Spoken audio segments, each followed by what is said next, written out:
ऐसा भी होता है कि क्या कई बार इंसान you are having sex with someone else but आप फैंटेसाइज किसी और को कर रहे हो? ऐसा बहुत बार होता है, ऐसा बहुत बार होता है और लोग इसमें इस चीज़ को करते करते 20-20 साल निकाल देते हैं। मैस्टरबेशन से कमजोरी आती है। मास्टरबेशन एक नेचुरल फिजियोलॉजिकल थॉट है और एक्शन है। सेक्सुअल डिजायर अगर मूड से लिंक हो जाए कि आज नहीं करना, आज मेरा मूड ही नहीं है।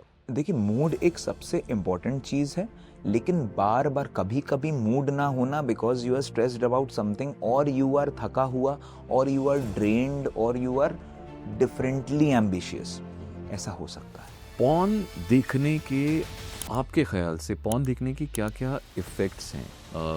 कितने डेंजरस हो सकता है ये?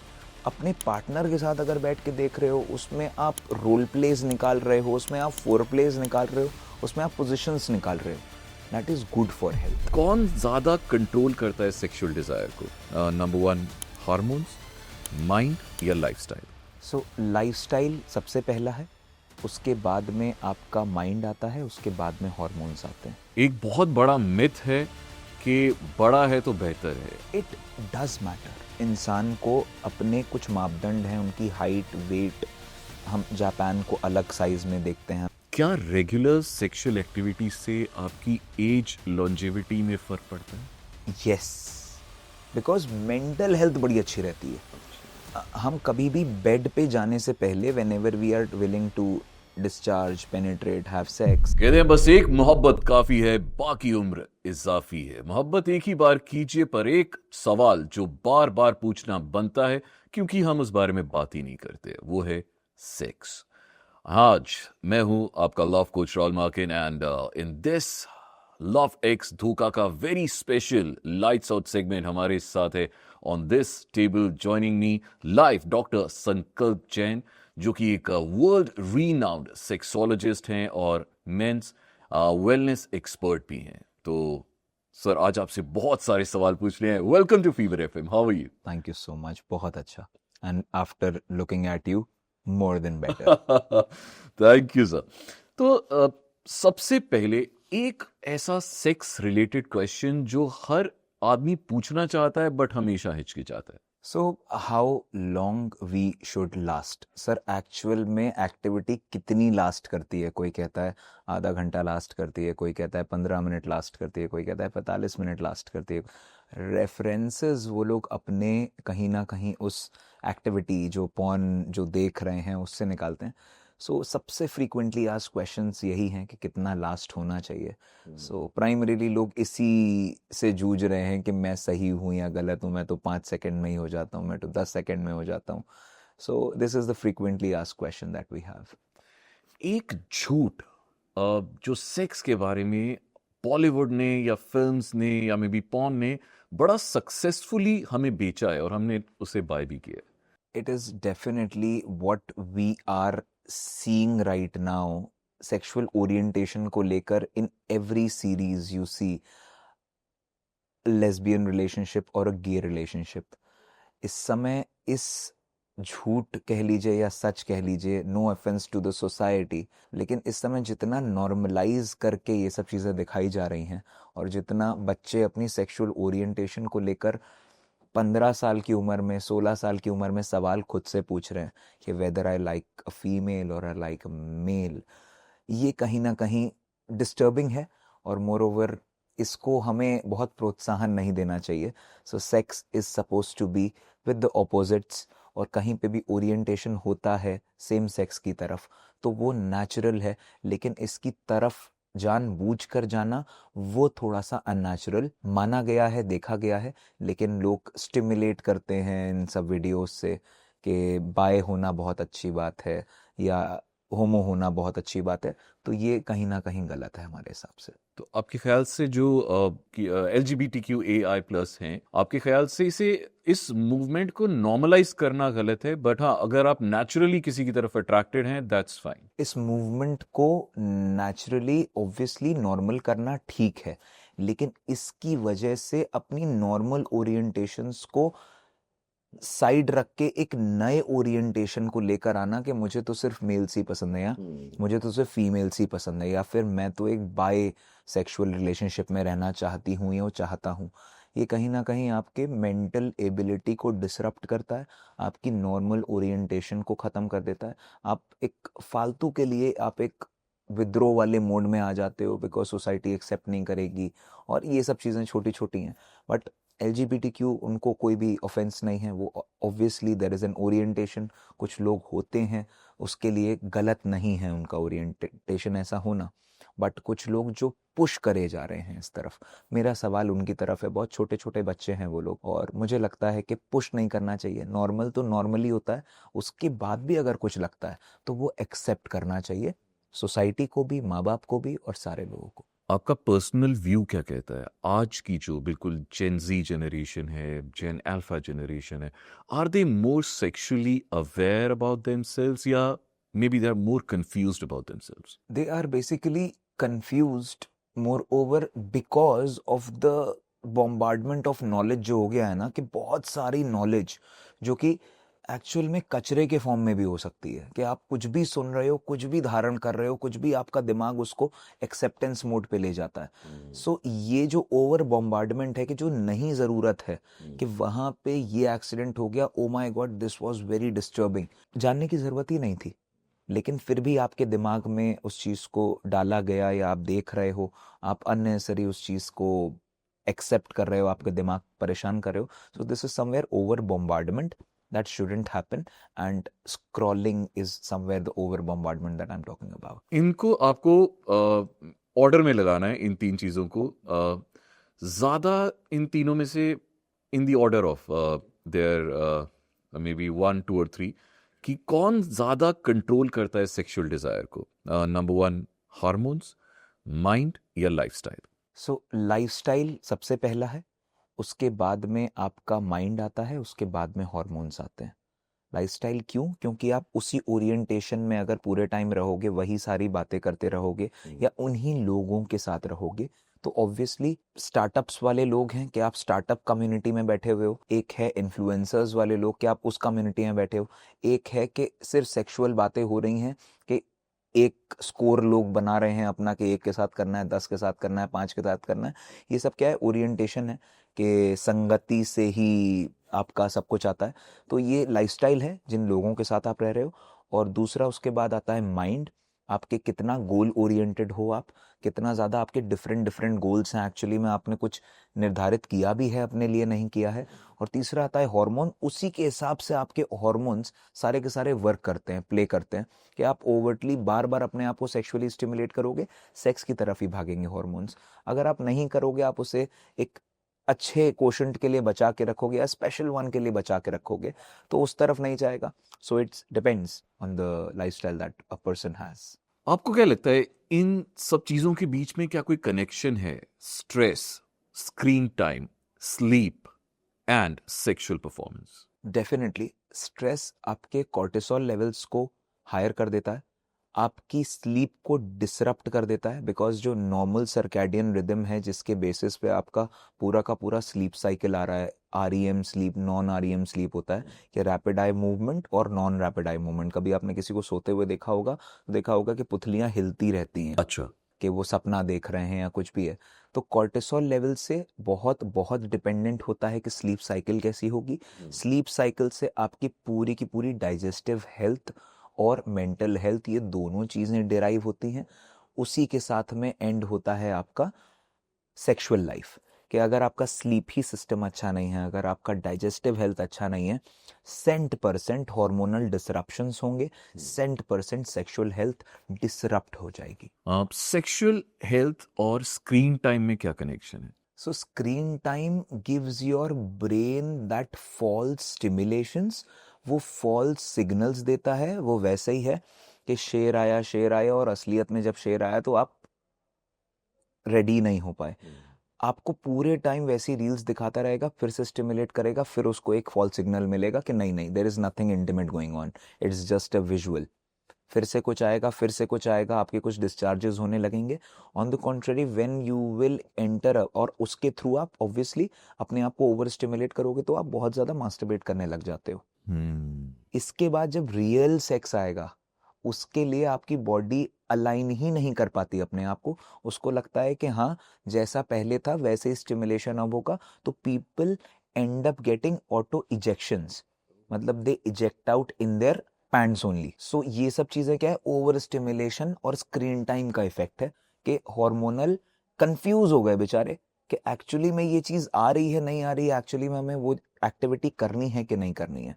सो बहुत ज़्यादा स्क्रीन टाइम से बचना चाहिए और बहुत ज़्यादा सेक्सुअल कंटेंट से बचना चाहिए। वो आपकी हार्मोनल हेल्थ को कहीं ना कहीं कंफ्यूज भी कर देता है, और मुझे लगता है कि धीरे धीरे आप जब अपने आप को ओवर स्टिमुलेट करके डिस्चार्ज करने लगते हो तो डिसरप्ट भी कर देता है। ओवर थिंकिंग क्या आपकी सेक्सुअल परफॉर्मेंस को इफेक्ट करती है? 3 तरीके की सेक्सुअल प्रॉब्लम्स होती हैं। वन इज वैस्कुलोजेनिक, जो वेन्स का प्रॉब्लम है। वन इज आर्टीरियोजेनिक, जो कि आर्टरीज जो ब्लड फ्लो लाने का काम करता है। One is psychogenic. तो ये साइकोजेनिक इफेक्ट हर कहानी में है ही है। अगर कोई प्रॉब्लम होगा आर्टरीज का या वेन्स का या इरेक्शन का या प्रीमेच्योर का, अपने आप साइकोजेनिक वाला इशू, इरेक्टाइल डिस्फंक्शन या साइकोजेनिक इजैकुलेशंस या ऐसी चीज़ें आ जाती हैं। तो इसका बहुत बड़ा रिश्ता है, और ये सबसे इम्पॉर्टेंट है कि आप जितना अपने आप को स्ट्रेंथन करते हो, स्ट्रॉन्ग करते हो, फ्लेक्सिबल करते हो, उतना ही आपका ये साइकोजेनिक इफेक्ट खत्म होने लगता है और धीरे धीरे आप एक नॉर्मल एक्टिविटी में एंटर कर जाते हो। इरेक्टाइल डिसफंक्शन, ईडी इसे हम बड़ा नॉर्मली कहते हैं। It's often whispered like a secret crime. पर ये बहुत कॉमन है। मतलब आप क्योंकि इसके बारे में स्टडी करते हैं, आप इस बारे में रिसर्च कर रहे हैं, आपने रोजाना इतने पेशेंट्स देखते हैं, आपको क्या लगता है ईडी, इरेक्टाइल डिसफंक्शन कितना कॉमन है लोग? जनरली जो हम अगर क्रोनोलॉजी को बताएं कि प्राइमरी लोग प्रीमेच्योर से जूझते हैं। धीरे धीरे जब वेन्स के लेवल पे ब्लॉकेजेस, फाइब्रोसिस या प्लेग बढ़ता चला जाता है, वो इरेक्शंस के लेवल पे एकदम से डाउन करने लगता है। ऑब्वियसली साइकोजेनिक इफेक्ट भी है कि आप गए, टच एंड गो वाला हिसाब किताब जब हो रहा है ना, तो आपका इंटरेस्ट खत्म हो जाता है, क्योंकि सामने वाला partner gets a little bit चिड़चिड़ा कि मेरा तो कुछ हुआ भी नहीं and you have ejaculated in just 1-2 strokes. So वो साइकोजेनिक इफेक्ट आपको बार बार परेशान करता है। धीरे धीरे आपका वो ईडी में कन्वर्ट हो जाता है, इरेक्टाइल डिस्फंक्शन में, जो कि हार्मोनल भी हो सकता है, पैथोलॉजिकल भी हो सकता है कि ऑर्गन पे ही कुछ ना कुछ प्रॉब्लम हो, जो कि अल्ट्रासाउंड से बहुत आसानी से पता लग जाता है, और ये सब चीज़ें साइकोलॉजिकल भी हो सकती हैं। एक सवाल जो सदियों से चला आ रहा है, सालों से तो डेफिनेटली चला आ रहा है कि मैस्टरबेशन से कमजोरी आती है। इसमें कितना साइंटिफिक सच है, कितना साइंटिफिकली बेस्ड है? मास्टरबेशन एक नेचुरल फिजियोलॉजिकल थॉट है और एक्शन है। सिर्फ इतनी सी बात है कि जितनी अति किसी भी चीज़ की बुरी है, जब लोग अति करने लगते हैं इस चीज़ की, सिर्फ और सिर्फ नॉलेज की कमी की वजह से, अनभिज्ञता स्वरूप, वो चीज़ वहाँ पे ही प्रॉब्लम क्रिएट करने लगती है। बहुत सारे ऐसे मिथ्स हैं कि मास्टरबेशन करने से साइज बढ़ जाता है, मास्टरबेशन करने से आपको रिटेंशन पावर आने लगता है, बच्चे पढ़ाई के टाइम पे मास्टरबेट कर लेते हैं कि याद मेरे को ज़्यादा जल्दी हो जाए, मैं ज़्यादा जल्दी कॉन्सेंट्रेट कर लूँ। ये सारी मिथ्स हैं कि एक बार मास्टरबेट करने के बाद अगर आप सेक्स करने जाते हो तो आप ज़्यादा देर तक सेक्स कर पाते हो। ये सब मिथ्स हैं। इन टर्न आप लूज हो जाते हो, आप अपने ऑर्गन को वापस से कंफ्यूज कर रहे हो कि पहले आपने हाथ से स्टिमुलेट करिए, फिर आप दूसरे स्टिमुलेशंस पे जा रहे हो। सो this is somewhere a problem. Masturbation एक फिजियोलॉजिकल एस्पेक्ट है, इसको ओवर्टली यूज नहीं करना चाहिए, मोर ऑफ अ सेलिब्रेशन करना चाहिए। वैसे ही है कि आप अल्कोहल कंजम्पशन अगर डिप्रेशन में करोगे तो डिप्रेस हो जाओगे, अगर आप इंजॉयमेंट के लिए करोगे तो इंजॉय करोगे, लेकिन उसी चीज़ की अगर अति कर दोगे तो आपका लिवर कहीं ना कहीं प्रॉब्लम में आ जाएगा। सिमिलरली ये चीज़ मास्टरबेशन के साथ है कि बहुत ज़्यादा नहीं करना चाहिए, ये ज़रूरी है। अब हम बात करते हैं रिलेशनशिप में होने वाले सेक्स की। एक ग्रेट सेक्स के अगर हमें कंटेंट्स देखने हो, आप उसे कितने परसेंटेज देंगे इमोशनल कनेक्शन को, और कितना परसेंटेज देंगे फिजिकल टेक्निक को? अगर इसको 1 से 10 तक में अगर किया जाए तो 10 में से कम मैं 8 दे दूंगा इमोशनल को, और ओनली 2 दूंगा फिजिकल को। Technique. Physical penetration is something that is the end of it, आप वो एंड में करते हो। लेकिन जो ये जो इमोशनल एस्पेक्ट है सबसे सबसे सबसे इम्पोर्टेंट है। It is suppose to be a charging thing for you, but वो सिर्फ चार्जिंग पेनिट्रेशन से नहीं आती है, वो आपके इमोशनल उस थॉट से, उस फीलिंग से, और मोर ओवर उस कॉन्फिडेंस से कि this guy is mine, this girl is mine. मतलब I have all the powers in the world to touch her, to do anything and everything with her. ये feeling जिस दिन आ जाती है ना, उस दिन you are on the top of the world. उसके बाद जो पेनिट्रेशन होता है, तो फोरप्ले वाला पार्ट आपने कहा, फोरप्ले और एक्चुअल पेनिट्रेशन में डिफरेंसेस में फोरप्ले बहुत इंपॉर्टेंट पार्ट है, और कम से कम 10-15 मिनट का फोरप्ले होना चाहिए। जो लोग सिर्फ सेक्स को काम की तरह करने लगे हैं उनको प्रॉब्लम ज़्यादा आ रही है। लेकिन जो लोग एक इमोशनल कनेक्शन के साथ कर रहे हैं कि let's explore this, let explore that, और मोर ओवर टाइमिंग कम भी है, तब भी लोग उस चीज़ को और एक्सप्लोर करे जा रहे हैं। वो फीमेल्स भी बहुत खुश हैं, बताते हैं आके, sir we are very happily married, we have explored everything, we are 45 years old people, we just need more time in our thing, if it is possible, if not we are very happy. This is the kind of notions people are telling, the couples are telling to me. So ये चीज़ अच्छी है, emotional connect बहुत ज़रूरी है, timing secondary रह जाती है, hardness बहुत इंपॉर्टेंट है कि इरेक्शन में पूरी तरीके से ब्लड फ्लो हो। अगर ये दो चीज़ें हैं, इमोशनल और हार्डनेस, उसके बाद पेनिट्रेशन आप मैनेज कर ले जाते हो। बीइंग अ सेक्सोलॉजिस्ट, एक ऐसा मिथ या एक ऐसी चीज जो आपने ओवर योर करियर बहुत ज्यादा सुनी हो, या जब भी सुनी हो आपको हंसी आती हो, about male sexuality? So basically males have a tendency कि एक बार ट्राई कर लेते हैं बाहर कहीं जाके। अब ये लोग जब ये जितने भी पार्लर्स हैं और जितने भी ये पेड वाला सिस्टम है, I don't know where do they do it, but यहाँ पे गेम चलता है किस चीज़ का, उसको एक नीचा दिखाने का, मेल फ्रेटर्निटी को नीचा दिखाने का, तुम्हारा तो बहुत छोटा है। अब when these people go there और उसके बाद these people end up very early, तो this worker end up telling him something that is not good to his ears. यहाँ पे उसको बोल देती है तुम्हारा छोटा है, अरे तुम तो इतनी जल्दी डिस्चार्ज हो गए। यहाँ पे कहता है कि तुम तो कुछ नहीं कर पाओगे। Now this is a vicious circle that these people want this guy to enter in, कि वो दूसरे के साथ ट्राई करेगा, वो तीसरे के साथ ट्राई करेगा, वो चौथे के साथ ट्राई करेगा। जब उसको मल्टीपल नॉक ऐसे ही आएंगे, नेगेटिव्स आएंगे, तो वो अपने आप को कहीं ना कहीं डिप्रेशन में ले आएगा या फिर उन्हीं लोगों के चक्कर में पड़ जाएगा। तो ऐसे स्टिमुलेशंस या ऐसी चीजें ट्राई करनी ही नहीं चाहिए जहां से आपको पता है कि कुछ आना नहीं है।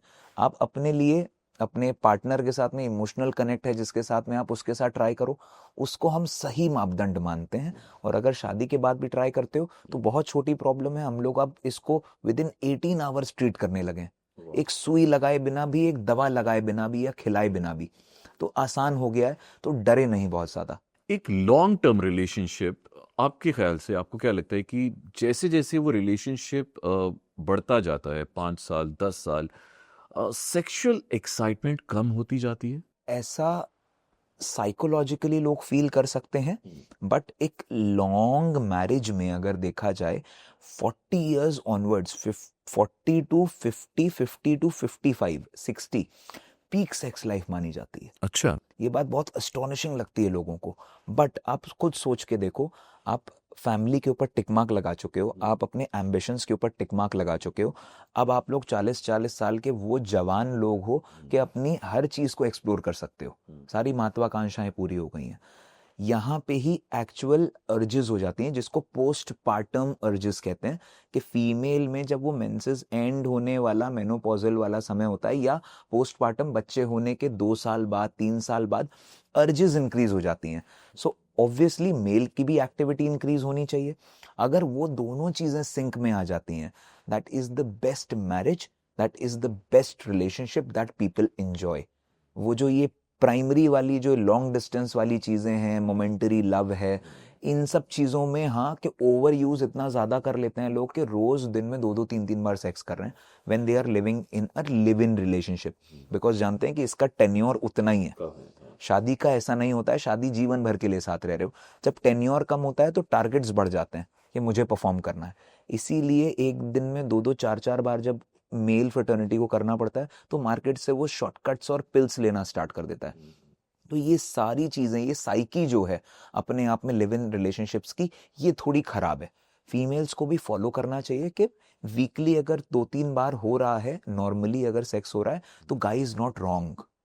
guy must have different aspects or different ambitions in life. It's not just the sex and the physical appearances and attraction that will live longer. It's your emotional connect that is very important. आपके experience से what ruins intimacy faster?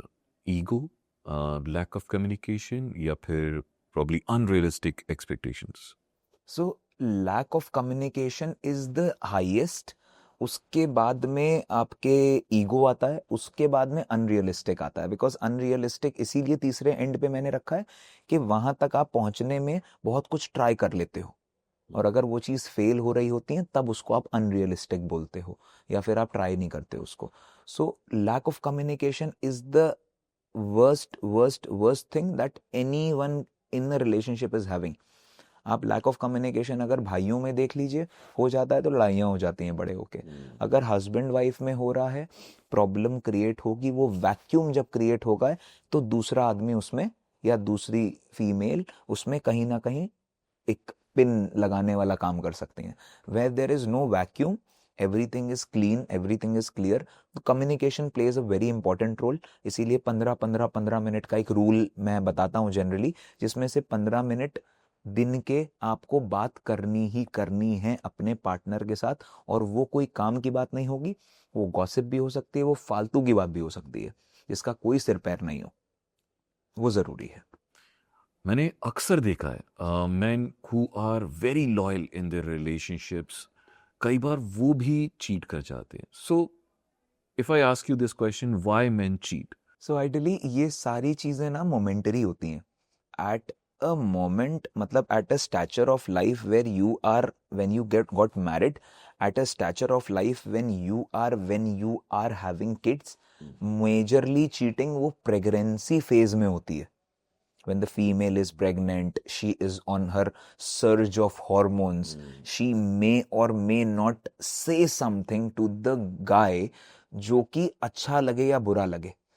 ऐसी भी बातें हो जाती हैं कि बिल्कुल कि मुझे नहीं चाहिए, मैं ये सब चीज़ें नहीं झेल पाऊंगा जो जो तुम बोल रही हो, लेकिन it's not her speaking, it's her hormone speaking. वहां पे जब ये दिल पे लगने वाली बात हो जाती है ना, वहीं से चीटिंग की शुरुआत होती है। कि मोस्ट लॉयल गाइज, जिन्होंने कभी भी सोचा भी नहीं होगा, वो इतना ज्यादा सुन लेते हैं, इतना ज्यादा अपने आप को प्रताड़ित महसूस करने लगते हैं कि they end up getting down with someone और चीटिंग, या उस एंड तक चले जाते हैं। लेकिन वहां से भी कुछ लोग वापस आ जाते हैं कि सर मैं गया तो था, लेकिन मैं उस एंड पे I did not penetrate, I came back, मेरा जमीर गवारा नहीं किया। तो ये सब चीज़ें क्या हैं, इट्स हर हॉर्मोन्स। और वो फेज जो प्रेगनेंसी वाला है, या कोई और फेज मान लीजिए आप, when female is not feeling good about her self and she may और may not put up questions जो कि आपकी इतनी ज़्यादा ईगो को लग जाए, जो आप कभी एक्सेप्ट ना कर पाओ। लेकिन सुन लेना चाहिए, वो सिर्फ समय की बात है, समय से ज़्यादा कुछ और नहीं होता, और समय बदलता है। एब्सोल्युटली, बिल्कुल सही कहा आपने.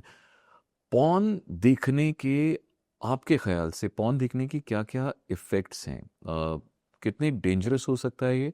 Okay, so porn is suppose to be something जो कि आप अपने पार्टनर के साथ अगर बैठ के देख रहे हो, उसमें आप रोल प्लेज निकाल रहे हो, उसमें आप फोर प्लेज निकाल रहे हो, उसमें आप पोजिशंस निकाल रहे हो, that is good for health.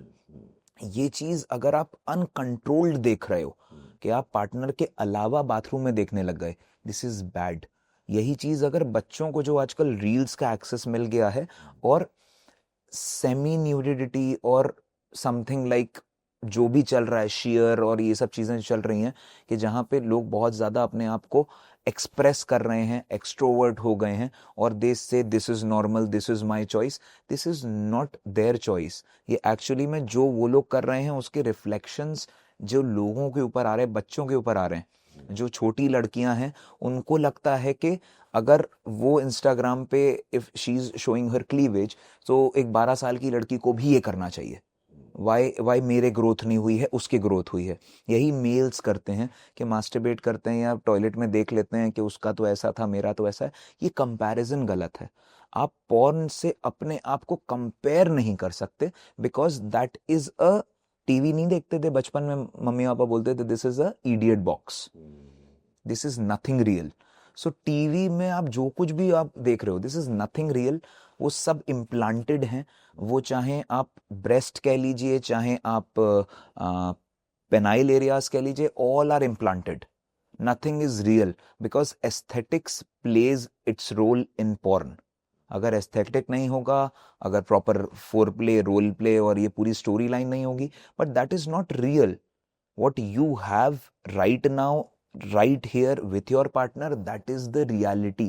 उसमें अगर कोई प्रॉब्लम आती है कि आप लोग का सेटिस्फैक्शन लेवल नहीं मैच हो रहा है, then you should question yourself. लेकिन पॉर्न देख के अपने आप को कंपेयर करना, ये सबसे बड़ी बेवकूफ़ी है और ये नहीं करना चाहिए।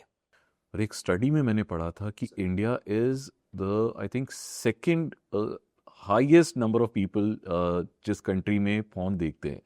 Number 1 I think is USA और नंबर 2 पे इंडिया है, जहाँ पर सबसे ज़्यादा लोग पॉर्न देखा जाता है। तो आपको क्या लगता है कि वाई इज इट सो?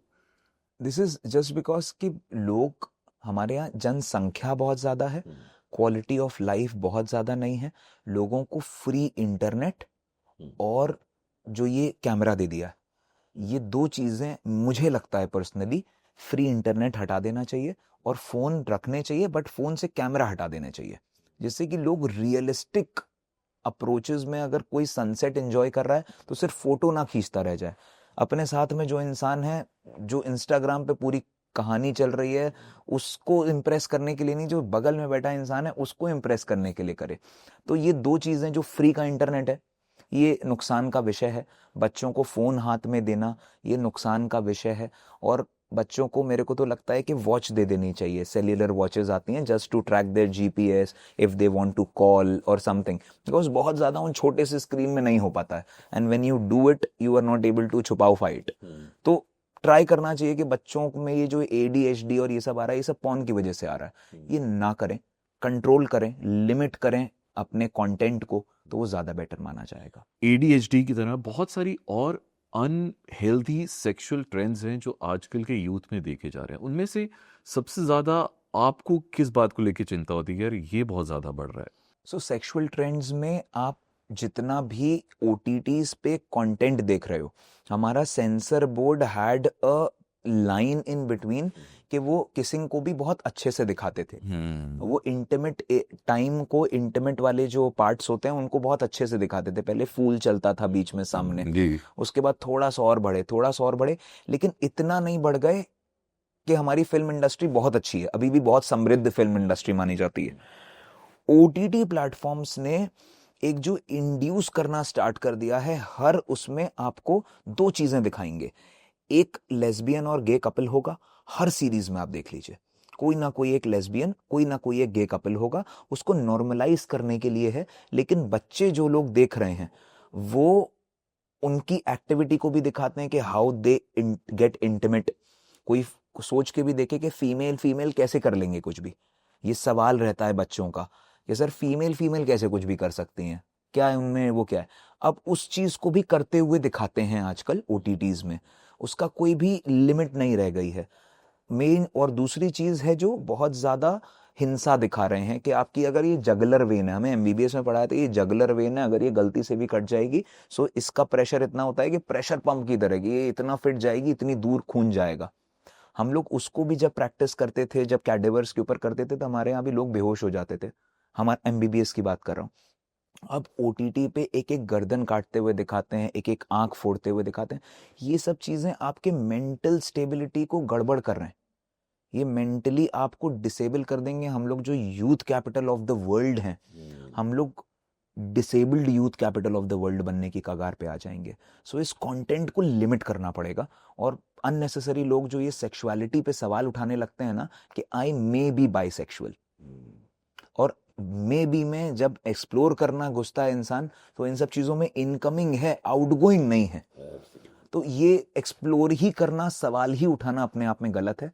हम अच्छी सोसाइटी में, समृद्ध सोसाइटी में हम अपने ट्रेडिशनल वेलबींग्स को अगर मापदंड रख बनाएं, वो ज़्यादा अच्छा माना जाएगा। एक बहुत बड़ा मिथ है कि बड़ा है तो बेहतर है। आपके ख्याल से does size matter? It does matter. मुझे लगता है कि एक एवरेज इंसान को अपने कुछ मापदंड हैं, उनकी हाइट, वेट, हम जापान को अलग साइज में देखते हैं, हम चाइना को अलग साइज में देखते हैं, हम इंडिया को अलग साइज देखते हैं, हम अफ्रीका को अलग साइज देखते हैं, यूएस को अलग साइज देखते हैं। मतलब मैंने जितनी भी नेशनैलिटीज़ के आज तक पेशेंट्स देखे हैं, I have seen every each and every change of it, कि सब जगह की आंखों की बनावट अलग है, जहाँ की एयर क्वालिटी या जहाँ का एरिया ऐसा है कि आप बॉर्डर्स पे देखोगे, हमारे इंडियंस भी थोड़ी सी आंखें छोटी हैं उनकी। ये सब चीज़ें रीजनल डेफिनेशन लेके आती हैं। बट इंडिया में अगर हम कहें तो 4.5 inches to 5.5 inches to 6.5 inches बिल्कुल नॉर्मल साइज होता है, सबका होता है। अब लोग उसको ओवर यूज कर लेते हैं या उसको अब्यूज कर लेते हैं, उसकी वजह से प्रॉब्लम आने लगती है, ये सोचने का विषय है। यहाँ पे साइज मैटर करता है। जनरली जो भगवान ने दिया है, और अगर आप प्रॉपरली आप मैनेज कर रहे हो, and it's all about satisfaction ना, how your partner is feeling about it. अगर ये सब कुछ चल रहा है अच्छा, तो आपको अपने ऊपर सवाल उठाने की जरूरत नहीं है। लेकिन अगर इन केस आपका हाथ को अगर आप रखो, अपने ऑर्गन को रखो और ग्लांस एरिया को पीछे से आप देख पा रहे हो और पूरा ऑर्गन टाइट इरेक्शंस के साथ में है, तो ये चीज आपका शाफ्ट को डिफाइन करता है। तो अगर ये शाफ्ट को डिफाइन कर रहा है, ग्लांस एरिया ऊपर है, so is very much optimum for the female vaginal area to penetrate it and to give orgasms. तो ये छोटे छोटे मापदंड हैं, अपनी weight to height ratios, BMI, BSA देखते हैं, इसको भी देखना स्टार्ट कर दें और सवाल ना उठाएं अपने ऊपर, तो मैक्सिमम चीजें साइकोजेनिक बन जाती हैं। So we don't want that for the are you to happen. एक और बहुत बड़ा मिथ है, फ्रीक्वेंट सेक्स से स्टेमिना कम होता है। This is a myth altogether. Frequent sex से ऐसा नहीं है। When there is skin to skin contact, when there is eye to eye contact, when there is two brains involved, and when there is emotional connect involved, अगर ये सब कुछ involve है एक सेक्सुअल एक्टिविटी में, तो ये नुकसान का विषय नहीं है। क्योंकि ऐसा नहीं है कि आप साल के 365 दिन फ्रीक्वेंटली करोगे। There is a time when you are very much aroused, you do it for 7 days at a stretch. You do it twice a day, you do it thrice a day. But there are times when you don't feel nice, or the female may be on her periods or something, वो 5-6 दिन नहीं ज़रूरी है, उस समय आपको rest मिल जाता है। तो ये सब चीज़ें क्या है, आपकी इमोशनल कनेक्ट पे, कि कितना आपकी पूरी बॉडी उस धातु को रिलीज करने में कितनी मेहनत कर रही है। यही चीज़ अगर आप मास्टरबेशन से करोगे फ्रीक्वेंटली, आप डिट्योरेट बहुत जल्दी होने लगोगे। वही चीज़ अगर आप सेक्सुअल इंटरकोर्स के साथ करोगे, मेल टू फीमेल कांटेक्ट के साथ में करोगे, तो वो चीज़ आपको नुकसान नहीं करेगी, वो और प्रोडक्शन स्टार्ट कर देगी। Because it's all about stimulations in brain, कि ये कमांड सेंटर है। अगर कमांड दे रहा है कि there is more sex coming, there is more urges, there is more libido, then hormones अपने आप मैनेज करते हैं। मेरे जो जिम का कोच था मुझे यही बताता है कि आपको ना कम सेक्स करना चाहिए, इससे आपका सीमन प्रिजर्व्ड रहेगा और इसमें आपको ज़्यादा एनर्जी मिलेगी। ये बिल्कुल गलत नहीं है। ब्रह्मचर्य से अच्छा कुछ नहीं होता है। जितना ज़्यादा आपके सीमन अंदर रह रहा है, उतना ही ज़्यादा आपके टेस्टोस्टेरोन सपोर्ट कर रहे हैं। बेसिकली टेस्टोस्टेरोन और पूरी की पूरी स्पर्म हेल्थ दोनों एक ही बराबर हैं। जो सर्टोली सेल हैं, जो लेडिक सेल हैं, यही दोनों इसका स्टिमुलेशन और यही दोनों इसका प्रोडक्शन देख रहे हैं। तो जो आपके जिम ट्रेनर कह रहे हैं, ये बहुत अच्छी बात है, ये सबको समझनी चाहिए। और जो जिम ट्रेनर्स रोज मास्टरबेट करने के लिए बता रहे हैं, जो चीज़ें करने के लिए बता रहे हैं, उनको स्टॉप करना चाहिए। टेस्टोस्टेरोन की आपने बात की, बहुत सारे आजकल आर्टिफिशियल टेस्टोस्टेरोन बूस्टर्स आ गए हैं मार्केट में, and they are like readily available even over the counter. तो आपको मेडिसिन शॉप पे भी आराम से मिल जाते हैं, मेडिसिन की शेप में, या फिर आप इंजेक्शंस ले सकते हैं। आप ये बताएं कि एज अ डॉक्टर आपको क्या लगता है वो कितने अच्छे से काम करते हैं और कहाँ तक काम करते हैं? अगर एक डॉक्टर उस चीज को प्रिस्क्राइब कर रहा है, तो ऑब्वियसली आपको देख के देगा, आपके टेस्टिकल्स को देख के देगा। जो लोग इसको जिम ट्रेनर्स या ओवर द काउंटर्स ले रहे हैं, वो अभी रुक जाएं, क्योंकि they will end up getting their testicles shrinked. अच्छा। जो साइज आपका टेस्टिकल्स का था वो हाफ पे रह जाएगा। जो ह्यूमन गोनाडोट्रोफिक हार्मोन्स हैं, टेस्टोस्टेरोन रिप्लेसमेंट थेरेपीज हैं, ये सारे केसेस के बाद में जितने बहुत अच्छे अच्छे बॉडी वाले लोग, बहुत अच्छे अच्छे स्टैचर पे लोग, जिनका एस्थेटिकली बिजनेस ही बॉडी है उनका, no offence to the industry, but उन लोगों के जब साइज पूरे छोटे हो जाते हैं, जब उन लोगों के टेस्टिकल्स बिल्कुल सिकुड़ जाते हैं, वहां पे एस्थेटिकली देखने के लिए शरीर बचता है लेकिन सेक्सुअल ऑर्गन बचता ही नहीं है। ये उस स्थिति में आने के बाद जब लोग कुछ नहीं कर पाते हैं ना, उनसे पूछो, वो कभी नहीं सामने आएंगे, ये स्टडीज कभी नहीं हो पाएंगी। लेकिन मैं आपको बहुत स्टैंडर्ड रूप में बता रहा हूँ, until unless it's a doctor involve in this, कि बहुत सारे लोग आईवीएफ में हम लोग थेरेपीज देते हैं, ह्यूमन गोनाडोट्रोफिक हार्मोन्स देते हैं, चीज़ें देते हैं जस्ट टू स्टिमुलेट, लेकिन वो टाइम डिपेंडेंट है। आप अगर इस चीज़ को रेगुलरली कर रहे हो, स्टॉप कर दें, टेस्टिकल्स गायब हो जाती हैं, छोटी हो जाती हैं, बिल्कुल उसमें स्पर्म जीरो हो जाता है, आप कहीं के भी नहीं रह जाते। जब आप फर्टाइल नहीं हो तो आप कुछ भी नहीं हो। एनर्जी ड्रिंक्स की बात करते हैं, they really help in performance, या सिर्फ आपका एक आपने पी लिया तो आपका कॉन्फिडेंस बूस्ट होता है, दैट्स इट? एनर्जी ड्रिंक्स आपको नेगेटिव और उससे नीचे और वर्ड कोई और आप निकालिए, उस एंड पे लेके जाते हैं, आपको डिप्रेसिव स्टेट पे लेके जाते हैं। बच्चे लोग रेड कलर की बॉटल्स आजकल ले रहे हैं, क्योंकि वो हमारी जो ब्लू और सिल्वर बॉटल्स हैं वो बहुत महंगी हैं, उसकी सस्ते आउटकम्स, और वो बहुत ले रहे हैं। बच्चे लोग इसको फैशन मानने लगे हैं। ये बच्चे डिप्रेशन में आएंगे। ये बच्चे वो लोग हैं जिनको इतना ज़्यादा स्टिमुलेट हो जाता है कैफीन से, डोपामिनिक रिसेप्टर्स होते हैं जो कि स्टिमुलेट हो जाते हैं, जो कि नॉर्मल खाना, नॉर्मल चीज़ें उनको स्टिमुलेट कर ही नहीं पाएंगी।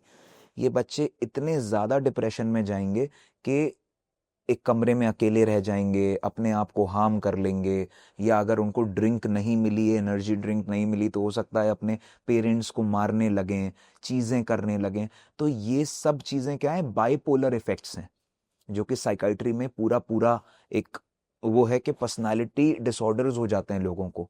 ये एनर्जी ड्रिंक्स उस लेवल पे खतरनाक है। सो इसको सपोर्ट ना बनाएं। Energy drinks was just suppose to be for fun, for stimulation, and for stimulation for the people who are athletes, who have those 8-10 hours on the field, footballers 8-10 hours, people who are like aesthetically, जो wait lifters हैं, जो deadlifts करते हैं, जो professionally करते हैं, जो police को रिप्रेजेंट करते हैं, जो ये सब काम करते हैं, वो खपा पाते हैं इन सब चीज़ों को। उनके पास ओरिएंटेशन है, बच्चों के पास ओरिएंटेशन नहीं है, सिर्फ मज़ा है। पुराने ज़माने में कहा जाता था कि 25 वर्ष तक, 25 ईयर्स तक आपको ब्रह्मचर्य का पालन करना है। वो हमारे किताबों में लिखा हुआ था, हमारे ग्रंथों में था। आज की एज में आपको क्या लगता है, what is the right age for a man और a woman to start their physical sexual activities?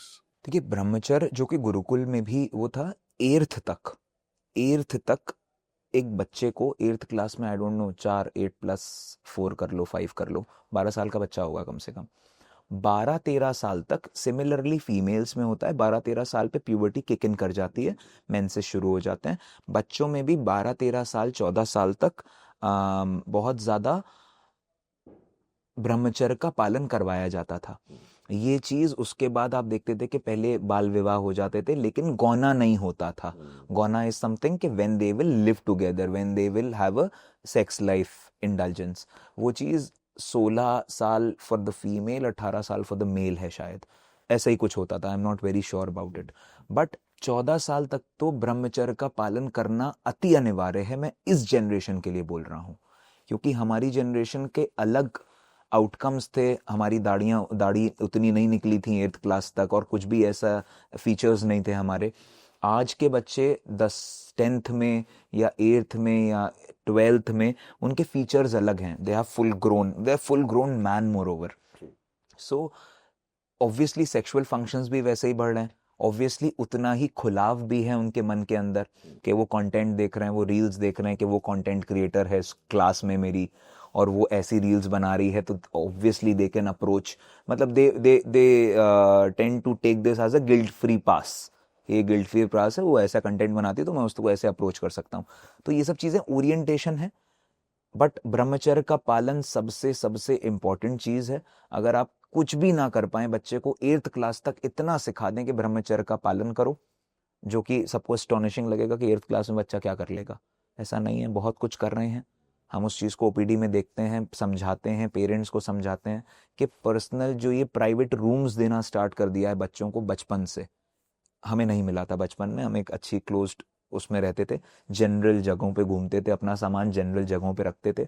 अब जो ये कमरा बंद करके गेम्स खेलना, पूरे टाइम फ़ोन चलाना या पूरे टाइम फ्रीनेस देना बच्चों को एट द कॉस्ट ऑफ कि भाई ये तो उसका राइट है, फ्रीडम है, बहुत ऐसे अच्छे लोग हैं, लेकिन ऐसा करना बंद कर दें। उनको मोर ओवर अपने साथ में रखें। अपने साथ आप अगर इंटरेक्ट करोगे तो आपको 4 चीज़ें पता लगेंगी और बच्चा एक अच्छे ओरिएंटेशन के साथ ब्रह्मचर्य का अपने आप पालन कर लेगा। अकेलापन नहीं मिलेगा तो वो ऑब्वियसली उल्टे सीधे काम नहीं कर रहा है।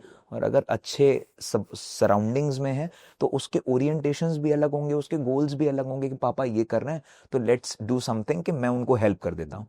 And these are the orientations that we are talking about. बिल्कुल। आ, जब एक आदमी अपने आप को शीशे में देखता है, कौन से ऐसे फिजिकल साइंस हैं जो एक आदमी को कभी इग्नोर नहीं करने चाहिए? So when we talk about physical science, तो हमारी 2 चीज़ें, हमारी आँखों के नीचे का जो कलर है वो, और हमारी ज़बान, 2 चीज़ें। अगर आप ज़बान निकालोगे, अगर आपको कोस्टेड दिखती है, वाइट कलर का आगे का एरिया दिखता है या पीछे का एरिया दिखता है या साइड का एरिया दिखता है, आप इसको गूगल पे जाके सर्च करिए। सिर्फ अपनी ज़बान के लेवल पे आप अपनी पूरी बॉडी की हेल्थ को, अपने टेस्टोस्टेरोन्स को भी आप मैनेज कर सकते हो। कि रात में शाम को जाके आपकी ज़बान कोस्टेड है या क्या है, या आपका डाइजेशन खराब है, तो आपको देखते हो कि छाले हो जाते हैं मुंह में अगर डाइजेशन खराब रहता है। सिमिलरली आपके अगर ये नीचे की तरफ डार्क सर्कल्स आ रहे हैं या कुछ भी आ रहे हैं, इसका मतलब है आप इंटरनली टेस्टोस्टेरोन के लेवल से वीक हो रहे हो। तभी आपको कहीं ना कहीं वो डिप्रेशन या फिर काले गड्ढे जिसे कहते हैं ना, कि गड्ढे हो जाना, आंखें थोड़ी सी ढस जाती हैं। ये सबसे बड़ा मापदंड मेरे दादाजी बताते थे कि अगर आप पेशेंट को फिजिकली रिव्यू भी कर रहे हो ना, कैसे चल रहा है उसका गेट देख लो, वॉकिंग स्ट्रक्चर। दूसरा, उसकी आंखों के नीचे का वो देख लो कि उसकी आंखें कितनी बाहर हैं, कितनी ऊर्जा अंदर है, कितनी ऊर्जा बाहर है। इन सब चीज़ों को देखकर आप अपने आप को एनालाइज कर सकते हो। और अगर ये काले गड्ढे आ रहे हैं, इसका मतलब आपकी स्लीप गलत हो सकती है, या आपका खाना गलत हो सकता है, या फिर internal something is going wrong. So taking care of your organs through your tongue, taking care of your mental wellbeing and your hormonal health through your I bags और आपके डार्क सर्कल्स, आप इसको कुछ भी कह सकते हैं।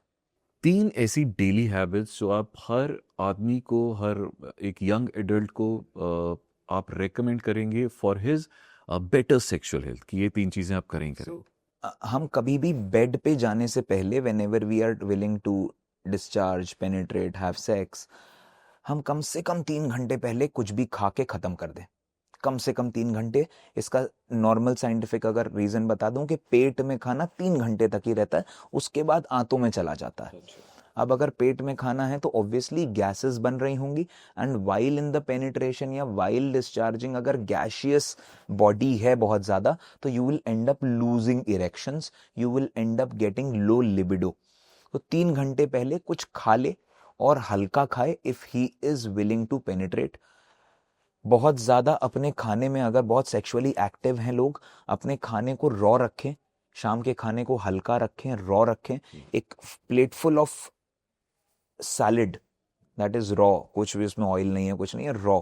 अगर आप उस चीज़ को रिप्लेस कर रहे हो अपनी रोटीज के साथ में शाम को, so this will give you better nitric oxide का pressure in your organ and you will end up getting good erections normal than before। इसको आप 7 दिन भी प्रैक्टिस कर लोगे ना, 15 दिन का प्रोटोकॉल है हमारे यहाँ का। 15 दिन का प्रोटोकॉल, एक नैनो इमल्शंस हैं और एक कॉन्ड्रियन करके है। इसके साथ में 15 दिन के अंदर यही प्रैक्टिसेस करके और एक कैप्सूल मॉर्निंग इवनिंग, जो कि हम कहते हैं हर मेल को साल में एक बार इसका कोर्स करना चाहिए। ये आपकी जनरल वेलबींग को अच्छा रखेगा। और पेनिस के लिए कोई जिम नहीं बना है, हर मसल के लिए जिम बना है। वो ऑयल, वो नैनो इमल्शंस आपके जनरल हेल्थ को इतना अच्छा रखते हैं कि आपको कभी कोई इन्फेक्शन नहीं होने पाता, कभी कोई प्रॉब्लम नहीं होने पाती। सो जनरली इन छोटी छोटी चीज़ों को अगर हम लोग फॉलो कर लेंगे और अपने आप को सेल्फ असेसमेंट के लेवल पे करते रहेंगे। ज़रूरत नहीं है कि हम बार बार अपने टेस्ट कराएं सेल्फ असेसमेंट के लिए। सेल्फ असेसमेंट के लिए कुछ क्वेश्चनर्स भी होते हैं जो कि हमने fertimacy.com, फर्टिमेसी वेलनेस है कि नेचुरल फर्टिलिटी, नेचुरल इंटीमेसी, इसको हम लोग फर्टिमेसी को वो करते हैं कि बहुत लोग फर्टिलिटी से जूझ रहे हैं, बहुत लोग इन सब चीज़ों से जूझ रहे हैं, तो इस फर्टिमेसी के थ्रू सेल्फ असेसमेंट कर लो, किसी को कुछ नहीं बताना है, सिर्फ टिक मार्क करते जाना है और नेचुरली अपने आप को जो छोटी मोटी दवाएं या न्यूट्रासूटिकल मेडिसिन या आयुर्वेदिक मेडिसिन हैं उनके लेवल पे अपने आप को ठीक भी कर लो। फिर भी प्रॉब्लम आती है तो भी आप डॉक्टर को, चिकित्सक को या किसी को भी आप अपनी प्रॉब्लम बता सकते हो। Everyone is willing to help. ये कॉर्टिसोल क्या है और ये आपके सेक्स को किस तरह से इफेक्ट करता है? So cortisol is a stress hormone, ठीक है। कॉर्टिसोल आपका तब रिलीज होता है जब बॉडी को कहीं ना कहीं किसी भी लेवल पे स्ट्रेस होता है। ये कॉर्टिसोल आपके डाइजेशन भी जब गड़बड़ होता है तब भी रिलीज हो सकता है। ये कॉर्टिसोल स्मोक करने के टाइम पे भी रिलीज होता है, अल्कोहल पे भी रिलीज होता है, क्योंकि smoke has carbon monoxide in it. Carbon monoxide is a जहर। अभी आपके बॉडी में जा रहा है तो कहीं ना कहीं आपकी लंग्स में जाके आपके ब्लड में जाता है, तो वो स्ट्रेस क्रिएट करता है कि स्ट्रेस आया तो ब्रेन में कॉर्टिसोल आएगा उसको मैनेज करने के लिए। अगर आप अल्कोहल ले रहे हो तो लिवर एंजाइम्स जो होते हैं वो स्ट्रेस में आ जाते हैं। तो ये सब चीज़ें क्या हैं, आपकी ये जो चीज़ें आपके कॉर्टिसोल को बढ़ाती हैं और आप ओवर थिंक कर रहे हो, या ऑफिस में बैठ के आपको लग रहा है ओ माय गॉड मेरा ये भी नहीं हुआ, मेरा वो भी नहीं हुआ, इस तरीके से आप अपने आप को ओवर एम्बिशियस बना रहे हो। या फिर स्टॉक मार्केट वाले लोगों को ले लें, इनका कॉर्टिसोल लेवल हमेशा इतना ऊपर रहता है और इसी वजह से ये हार्ट के लेवल पे भी नुकसान में आ जाते हैं, क्योंकि सेंसेक्स ऊपर गया हार्ट बीट ऊपर गई, सेंसेक्स नीचे गया हार्ट बीट नीचे गई। बॉडी को आदत पड़ जाती है एरिदमिक होने की, जो रिदम में चलना चाहिए धक धक धक धक, वो एरिदमिक हो जाता है, वो अच्छा नहीं रहता है। तो बहुत सारे एसटी एलिवेशंस, बहुत सारे ईसीजीज, पर्टिकुलरली ऑक्यूपेशन, ये स्टॉक मार्केट वालों के बहुत ऊपर नीचे आते हैं। और सेक्स पार्ट भी इन लोगों का थोड़ा सा वीकर साइड पे होता है, बिकॉज हार्ट को पता ही नहीं है कब कैसे बीट करना है, और धीरे धीरे डिटेरियोरेशन वाले फेज में आने लगते हैं। सेक्सुअल डिजायर अगर मूड से लिंक हो जाए कि आज नहीं करना, आज मेरा मूड ही नहीं है, और ये ज्यादा होने लग जाए, तो क्या इसे हम साइंस के द्वारा या केमिकल्स के द्वारा इसे हम एक्सप्लेन किया जा सकता है क्या? देखिए, मूड एक सबसे इम्पोर्टेंट चीज़ है, लेकिन बार बार कभी कभी मूड ना होना because you are stressed about something, और यू आर थका हुआ, और यू आर ड्रेन्ड, और यू आर डिफरेंटली एम्बिशियस, ऐसा हो सकता है। लेकिन इसको अगर 10 बार हम बोलें, 10 में से 3 बार तो ये चीज़ चलेगी, लेकिन अगर ये 3 से 4 हो रही है तो 40% ऑफ द टाइम हो रहा है। 50% is alarming, 50% is something is going on bad, that is not making your libido go up. अगर 3 बार है तो उसको साइकोलॉजिकल डेफिसिट मान लेते हैं कि भाई हो सकता है कोई और एक्सटर्नल रीजन हो। लेकिन अगर 7 बार लिबिडो अच्छा है, सेक्स अच्छे से हो रहा है, और दोनों सिंक में होके हो रहा है, प्लान्ड नहीं होता कभी भी ये चीज होती है स्टिमुलेशन, सिंक में के टच किया एंड नजरें मिली एंड इट हैपेंड। ऐसा नहीं है कि गोली खाने के बाद 1 घंटा वेट कर रहे हैं, रुको, time is ticking, when it will come then we'll have it. ऐसा नहीं होता है। ये सब चीज़ें आपकी साइकोलॉजिकल वेलबींग को और डाउन कर देती हैं कि मैं डिपेंडेंट हो गया हूँ किसी चीज़ के लिए। जैसे कि आप डिपेंडेंट हो जाओ कि अगर हॉस्पिटल पे जो बेड पे पेशेंट है वो डिपेंडेंट होता है कि टॉयलेट करने के लिए कोई मुझको पकड़ के लेके जाए मैं करूँ। सिमिलरली आप सेक्स के लिए जब डिपेंडेंट हो जाते हो इन PDE5 इनहिबिटर्स से, पेरोक्सिटीन से, डेपोक्सिटीन से, सिल्डेनाफिल से, टाडालाफिल से, तो आप अपने आप को कहीं ना कहीं एक निचली दृष्टि से देखने लगते हो कि बताओ मैं ये भी अपने आप नहीं कर पाता। तो एक इंटरनल घृणा होने लगती है अपने आप से, वो आपको साइकोलॉजिकली बहुत वीक कर देती है। इसी का मेरा अगला फॉलोअप है एक सवाल की, जैसे वाइग्रा है या बहुत सारे इसके अब इंडियन वर्जन्स हैं जो बहुत सस्ते में ओवर द काउंटर आपको मिल जाते हैं, you don't even need a medical prescription for it. क्या ये हमें कभी ट्राई नहीं करना चाहिए? सबसे पहले ना हम लोग एक चीज को देखेंगे कि इसका कोई भी कंट्रोल नहीं है हमारे पास अभी। इस दवा में क्या पड़ा है क्या नहीं पड़ा है, ये आयुर्वेद के नाम पे लोग क्या क्या दे रहे हैं लोगों को। बहुत सारे ऐसे प्रैक्टिसेस हैं कि बिना प्रिस्क्रिप्शन के, बिना लेबल के दवाएं पाउडर के फॉर्म में दे दी जाती हैं और अंदर मिक्सियां लगी होती हैं लोगों के यहाँ पे। ऐसे बहुत सारे, आई डोंट नो मैं उनको फ्रेटर्निटी बोलूं भी नहीं बोलूं, कि मिक्सी में दवाओं को पीस पीस के और पाउडर में भर के कि ये मुसली का पाउडर है, ये अश्वगंधा का पाउडर है, लेकिन उन सब में कुछ ना कुछ मिला हुआ है, स्टेरॉइड्स मिले हुए हैं, चीज़ें मिली हुई हैं।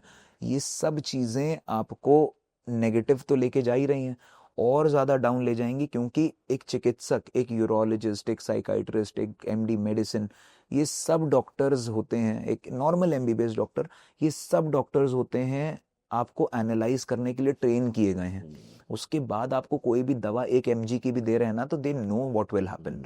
बट ये सब जितना भी चल रहा है unregulated practices, we have to take control of it. और हम तो बोलते हैं कि हम दवा ही नहीं खानी चाहिए, हमें ज़रूरत ही नहीं है हमारे शरीर को दवा की। हमारा शरीर, एक मेल अगर बॉडी का मैं बात करूं, तो ब्लड फ्लो 80% भाग है शरीर का, 80% पेनाइल एरिया ब्लड फ्लो पे काम करता है। सो अगर हम ब्लड फ्लो को रिहैबिलिटेट कर लेते हैं, जो कि हम बताते हैं कि इरेक्टिकेयर प्रो जो ये टेक्नोलॉजी है, और नैनो इमल्शंस हैं, एल्मा डुओ है, यूएसएफडीए टेक्नोलॉजी है, इन सब के अमेलगमेशन से, इन सब के यूजेज से हम इस चीज़ को 2 घंटे में काम कर सकते हैं। आप विद इन 72 आवर्स अपने रिजल्ट अपने आप देख रहे होते हो, एक पॉप किए बिना पिल को, एक दवा लगाए बिना। अल्ट्रासाउंड गाइडेड थेरेपीज होती हैं। हम जब इतना आसान बना रहे हैं फील्ड को और इतना ट्रांसपेरेंट बना रहे हैं, इलेक्ट्रोमैग्नेटिक ट्रांसडक्शन टेक्निक्स, ये ब्रेन लेवल को, साइकोजेनिक ईडी को ये कवर कर देते हैं कि सिर्फ एक मशीन सर पे लगेगी एंड यू आर डन। इसके बहुत अच्छे इफेक्ट्स हैं।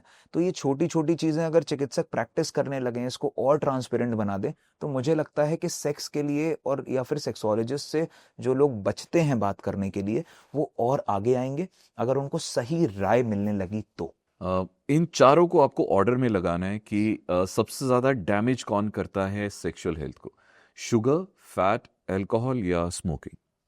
सो फैट, इसको नंबर 1 पे रखूंगा। सेकेंड चीज आपकी स्मोकिंग है, थर्ड चीज आपकी अल्कोहल, और फोर्थ चीज आपकी शुगर।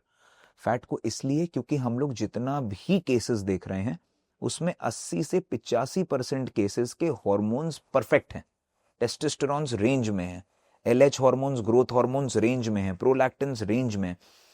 जो देखने को मिलता है वो दिखता है आर्टीरियोजेनिक ईडी के पेनिस में, जो बहुत पतली पतली नसें होती हैं, उन नसों में प्लाक जमे हुए हैं, उन नसों में फैट जमी हुई है, जिसकी वजह से ब्लड फ्लो पूरी तरीके से जा ही नहीं पा रहा है।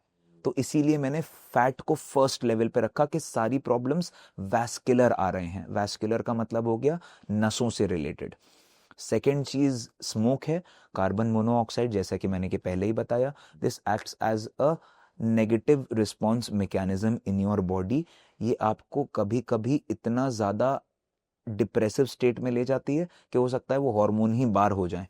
और इसका कैनबिस का भी बहुत बड़ा रोल है इसके ऊपर, कि ये आपके टीएचसीज जो होती हैं, टीएचसी लेवल्स जो डोपामीन्स को बहुत ज़्यादा ओवर स्टिमुलेट कर देते हैं, और वो फॉल्स रिएक्शन कवर करते हैं कि उस समय आप कैनबिस के साथ में बहुत अच्छा परफॉर्म कर रहे हो, धीरे धीरे उसी कैनबिस के साथ में आप अंडर परफॉर्म करने लगते हो। यही चीज़ अल्कोहल के साथ होता है कि पहले लोग बोलते हैं सर मैं अल्कोहल ले लेता हूँ, I can go for 20 minutes, I am very happy a guy, and female wife को भी कोई प्रॉब्लम नहीं होती because we are having a good time. But जब इसी चीज का डिपेंडेंस हो जाता है, बाय एक्सीडेंट इस चीज को करना, टिप्सी हो के having good time, male female दोनों इज फाइन, बट इस चीज को प्रैक्टिस में ले आना, आपको यही चीज इतना डेफिसिट में ले आता है कि ऑर्गन बिल्कुल श्रिंक होके अंदर चला जाता है। तो ये श्रिंकेज कहीं ना कहीं लिवर एंजाइम्स की वजह से बहुत ज़्यादा लोड पड़ता है लिवर के ऊपर, तो वो एक्स्ट्रा फैट बनाने लगता है, उसको बहुत ज़्यादा डाइल्यूट नहीं कर पाता है, उसको पचा नहीं पाता है, तो वो फैट जगह जगह जाके अटक जाता है। अटकने की वजह से ब्लड फ्लो बाधित हो जाता है और आपका सारा ऑर्गन अंदर की तरफ सिकुड़ जाता है। इसी को हम लोग श्रिंकेज सिंड्रोम भी बोलते हैं। ऐसा कई बार देखा गया है कि one of the partners is not physically they are there, mentally they are not present while having sex. ऐसा क्यों होता है? क्योंकि कंपैरिजंस दिमाग में बहुत सारे बन जाते हैं पास्ट एक्टिविटीज के। हम इन पार्टनर्स को, वही लोग, जनरली मैं बता रहा हूँ, मैं सबके लिए नहीं है ये वही लोग हैं जिन्होंने मल्टीपल पहले सेक्स कर रखा है, मल्टीपल पार्टनर्स के साथ में कर रखा है, और मोर ओवर जो इफेक्ट उनको उसके साथ लगा था वो इसके साथ नहीं लग रहा है. This is the thought process, this is the comparison state, that male और फीमेल दोनों लोग उसमें आते हैं. ऐसा भी होता है कि क्या कई बार इंसान you having sex with someone else but आप फैंटेसाइज किसी और को कर रहे हो, क्योंकि may be some crush. Actress और may be your crush. Crush. ऐसा बहुत बार होता है, ऐसा बहुत बार होता है, और लोग इसमें इस चीज को करते करते 20-20 साल निकाल देते हैं.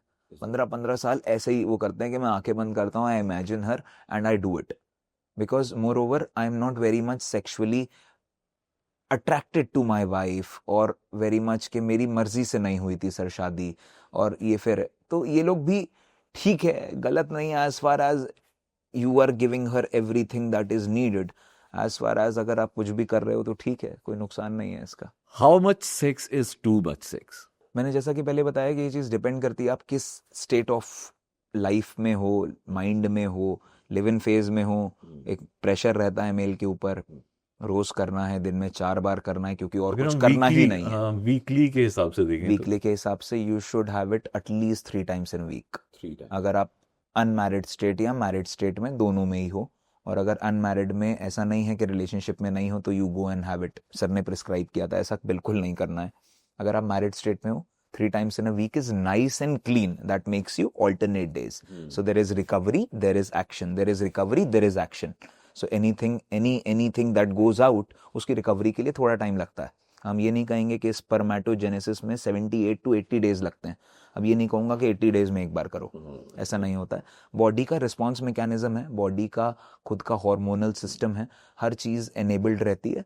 और अगर आप हर पूरे महीने में 15 बार भी कर रहे हो तो भी नुकसान नहीं है, पूरे महीने में 20 बार भी कर रहे हो तो भी नुकसान नहीं है, क्योंकि वो एक फेज आता है. वो फेज वॉश आउट नहीं करने देना है, उस फेज को एंजॉय करना है, because that will be the landmark that your partner and you will have in the future life. कि हम तो पहले 40-40 मिनट किया करते थे. ये रेफरेंसेस मेरे को फीमेल्स बताती हैं कि सर शादी की शुरुआत में we used to have it 40 minutes at a stretch, और कितने सारे राउंड्स हम लोग करते थे. अब थोड़ा सा सर ऐसा हो गया है कि 1 मिनट 2 मिनट में ही हो जाता है. ये रेफरेंसेस हैं. सो ऐसा नहीं कि इसको चेरिश नहीं करना, मैंने मना किया है तो इसको 20 दिन करो. If you are able to do it, but that should be very healthy in your life. क्या रेगुलर सेक्सुअल एक्टिविटी से आपकी एज लॉन्जेविटी में फर्क पड़ता है? यस, बिकॉज मेंटल हेल्थ बड़ी अच्छी रहती है. आपकी एज लॉन्जेटिविटी आपके बेसिकली ब्रेन डिसाइड करता है कि आपको कोई एलिमेंट ना हो, आपको कोई हार्म ना हो, आपके सारे ऑर्गन्स ठीक चल रहे हैं कि नहीं चल रहे हैं, एयर कैसी है, आप खाना क्या खा रहे हो, ये सब चीज़ें. इसके साथ में अगर इन सारे एस्पेक्ट्स को आप ध्यान रख रहे हो, और obviously when you are having sex तो आप अपने ऊपर तो ध्यान दे ही रहे हो. ऐसा तो है नहीं कि आप कुछ भी खा लोगे, आप वो कर लोगे, क्योंकि you have a target at the end कि मेरे को ये चीज़ करनी है जाके. So obviously when people are more indulged towards sexual activities, people are more vigilant about their health. That vigilant होना ही अपने आप में सबसे बड़ा टिक मार्क है कि आप खाने के ऊपर ध्यान दे लोगे, आप एक्सरसाइज करने ले जाओगे. कि उस दिन मेरी नस चढ़ गई थी बहुत ज़्यादा जब मैंने वो वाली पोजीशन करी थी, let's get this flexibility down. One of my this retired guy, he joined Pilates. ठीक है, बहुत अच्छे आदमी है, और उनको जिंदा दिल इसे कहते हैं, जिंदा दिल आदमी है, वेरी अच्छे स्टैचर से रिटायर हुए हैं. सो 62 he must be 62. He has joined Pilates and what wonderful results, what wonderful results. He is saying कि सर वेट लिफ्टिंग आपने मना किया था, मैं नहीं कर रहा. आपने कहा था वो कर रहा, वो मशीन्स नहीं यूज करना, मैं नहीं कर रहा, क्योंकि वो कार्बन डाइऑक्साइड जिम में बहुत ज्यादा हो जाता है, एंड एसीज में वर्कआउट थोड़ा सा हम इग्नोर करते हैं. हार्ट अटैक का रीजन भी वही हमें कहीं कहीं लगता है कि बहुत ज्यादा कार्बन डाइऑक्साइड बढ़ जाती है. आपने कहा था नेचुरल एरिया में करना, ठीक है, तो सर मैंने ओपन पिलाटे ज्वाइन कर लिया and it's wonderful. He is having a very good time. साल में एक बार मिलते हैं मेरे से आके. क्या बात है, क्या बात है. तो आई थिंक मोटा मोटा अगर मुझे ऐसा लगता है कि जिस तरह से हम जिम की बात करते हैं, डाइट की बात करते हैं, जितना हम आजकल ध्यान अपने हार्ट की हेल्थ पे दे रहे हैं, हम इतना बहुत ध्यान रखते हैं हम ये नहीं खाएंगे क्योंकि इससे हमारा वज़न बढ़ जाएगा, इतना ही ध्यान अगर हम अपनी सेक्सुअल हेल्थ पे भी दें तो I think this world will be definitely a better place. Heart health is the most important health that we have. आप प्रिंसटन्स कंसेंसस के बारे में पढ़ेंगे, 1999 की बात है जब ये PDE5 इनहिबिटर्स चालू किए गए थे, ये ड्रग्स जब ED को ट्रीट करने के लिए आए थे, तो इनका कार्डियो प्रोटेक्टिव एक्शन था कि इरेक्शन ला रहे हैं तो चीज़ें हो रही हैं। लेकिन समझने की बात यह है कि erectile dysfunction in itself is an alarm to your heart problem, क्योंकि हार्ट में 3 मिलीमीटर की नस होती है, मतलब नलियां होती हैं जिसमें से ब्लड आता जाता है। पेनिस में 1 to 1.5 1 to 1.25 mm की होती हैं। तो अगर ED आ रहा है और वो वैस्कुलर है या आर्टीरियोजेनिक है या कोई प्लाग या ब्लॉकेजेस की वजह से है, 4-5 साल पहले ही अगर आपको पता करना है कि आपको हार्ट प्रॉब्लम होने वाली है तो ED को ट्रीट करा लो and get your blood markers, get a cardiologist reference done. अगर आपको ED है, अगर ED को ट्रीट करने के बाद ही, जैसे कि हम फर्टिमेसी जो हमने बोला, फर्टिमेसी का मापदंड ही यही है, सिर्फ पेनाइल ब्लड फ्लो के ऊपर टारगेट है, सिर्फ सॉफ्ट ऑर्गन के ऊपर पेनाइल ब्लड फ्लो को नॉर्मल कर देते हैं, अल्ट्रासाउंड की रिपोर्ट्स को नॉर्मल ले आते हैं, अल्ट्रासाउंड डॉपलर गाइडेड थेरेपीज करते हैं, patient is able to see his blockages with his own naked eyes, वो अपनी रिपोर्ट्स को 72 घंटे में ठीक होता हुआ देख रहा है। सो ये सब जब scientifically black and white table पे एक डॉक्टर, चिकित्सक, पेशेंट जब देखते हैं, अपने आप में हार्ट हेल्थ अच्छी हो जाती है कि ही हैज कि सर अब मैं ध्यान दूंगा, अब फाइनल हो गया सर, अब मैं यहां से लेके जा रहा हूं, मैं कोई दवा नहीं लूंगा, मैं ध्यान दूंगा सिर्फ कि ये चीजें मेरे को करनी है। So it's an alarm. अगर ED है तो पहले ही आप अपनी प्रॉब्लम को इग्नोर मत करो, ट्रीट करा लो, not through medications over the counter गोलियां खाना, but through real solutions, real doctors, और मिथ्स को अपने ऊपर धारण ना करें, वो नुकसान करती हैं। 2-3 ऐसे सुपर फूड जो आपकी सेक्स ड्राइव को बहुत ज्यादा बढ़ाएंगे। So nothing is a super food. मतलब हर सुपर फूड, अगर आप बादाम को ले लो, कैलिफोर्निया बादाम मार्केटिंग का हिस्सा है, आप एवोकाडो को ले लो, आई डोंट नो क्या है, आप साबूदाने को ले लो, ये सब चीजें थी ही नहीं यहाँ पे, हमारे यहाँ पे ये सब चीजें मार्केटिंग से सुपर फूड बना दिया। वो अलसी के सीड्स हो गए, बहुत सारे पंपकिन सीड्स हो गए, ये भिगो रहे हैं, वो भिगो रहे हैं, कुछ सुपर फूड नहीं होता। Anything that is cooked with love is a super food. अगर वो भाव वाली चीजें हैं खाने में, वो सुपर फूड है आपका। वही चीज आपको इतना अराउजल दे देगा कि you will end up having a great great great sex life. और मोर ओवर, अगर इसको साइंटिफिकली बात करें, तो मैंने थोड़ा स्पिरिचुअल ओरिएंटेशन बता दिया, साइंटिफिकली बात करें, nitric oxide rich fruits and vegetables खाना स्टार्ट कर दें, खाने को 50% रॉ में बदल दें, जितनी भी आपकी डाइट है, और कुक्ड फूड में ट्रेडिशनल गोल्स रखें कि ट्रेडिशनली हम लोग 4 मौसम का देश हैं, और जनरली वेस्टर्न या कहीं पे भी ऐसे मौसम सब जगह नहीं है, तो हर मौसम के लिए किताबों में लिखा हुआ है, आयुर्वेद में लिखा हुआ है कि क्या किस समय पे खाना चाहिए। भेड़ चाल में जो लोग मिलेट्स ही खाने लग गए हैं और अपने शरीर को एकदम से गर्म कर ले रहे हैं, बाजरा खा रहे हैं, तो पूरे साल बाजरा खा रहे हैं, गर्मियों में बाजरा नहीं पचेगा शरीर को, ये सब किताबों में लिखा हुआ है। किसी भी एक अच्छे आयुर्वेदिक डॉक्टर के पास जाएं, वो ट्रेडिशनली आपको एक गाइडलाइंस बना देगा। नहीं तो अपनी दादी, अपनी नानी के पास चले जाएं, अपने दादाजी के पास चले जाएं, वो आपको बता देंगे क्या सही है और क्या गलत है। एब्सोल्युटली। जाते मेरा आखिरी सवाल जो मैं पहले पूछना था पर अब भूल गया, इज जी स्पॉट रियल? क्या एग्जिस्ट करता है G spot? Definitely it does. Females में एक नर्व एंडिंग है, जो कि वहां पे बहुत सारे नर्व सेंसेशंस होते हैं, जो कि क्लिटोरस कहते हैं हम लोग। अगर उसको आप टच करेंगे तो स्टिमुलेशंस ब्रेन तक होते हैं। यही चीज मेल में एनल एरिया में 3 सेंटीमीटर अंदर होता है, कि जब आप उसको स्टिमुलेट करेंगे तो आप कहीं ना कहीं नुकसान कर देते हो अपने साथ, आपके इरेक्शंस भी लॉस कर सकता है वो। तो जो लोग बॉटम रहते हैं बहुत ज़्यादा, जो रिलेशनशिप्स में, गेज में, वो बॉटम ही रह जाते हैं, उनके इरेक्शंस खत्म हो जाते हैं। जो लोग टॉप रहते हैं वो टॉप ही रह जाते हैं, वो बाय सेक्सुअल लाइफ को एंजॉय कर लेते हैं। बट छेड़ना नहीं चाहिए, मेल्स को तो छेड़ना नहीं चाहिए, और फीमेल्स के लिए बना ही वो स्टिमुलेशन के लिए है। So more of an orgasm वाला thing. So orgasm is very important in the females through a G-spot, through a clitoris. Males में वो चीज ejaculation से ही आता है और कोई रास्ता नहीं है उसका। Wonderful. So this was our episode 1 of Lights Out on Love Eggs Thoka with Dr. Sankalp Jain. आपको कोई भी सवाल इनसे पूछने हैं तो आप इन्हें इंस्टाग्राम पर इन्हें पिंग कर सकते हैं, इन्हें डीएम कर सकते हैं या फिर मुझे भी कांटेक्ट कर सकते हैं. So we'll definitely come with another episode. Till then, have a super lovely sex life. Thank you.